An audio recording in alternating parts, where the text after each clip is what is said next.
we got the Ready to Build Mini Village by Wilton. Has 4 houses, a bunch of candy.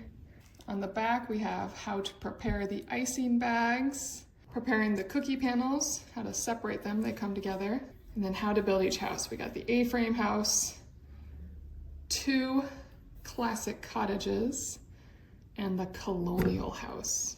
Let's open it up, see if we can make those. Here's what comes inside it.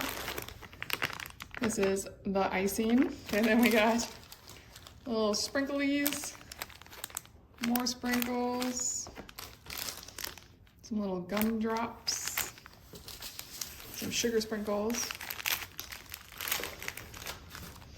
We do have the icing bags here, so this will be for the icing. And then finally, the most important thing are the houses. I see that this one's cracked off, but it's actually okay where it cracked. That's an okay crack. So let's open these up real quick and make sure they're okay. They're cute. And they're actually great.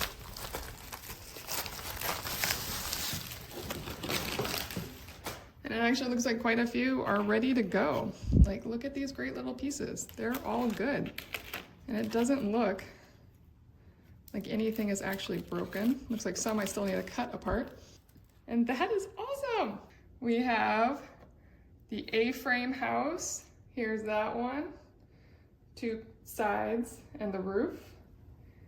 And then we have 2 classic cottages that are slightly different. Here's the one, front, back, side windows, roof. Here's the other one. There's the front, the back, side windows, roof. And finally, we have the colonial over here. Front, back, there's the roof, and there's the side windows. And that is the mini village.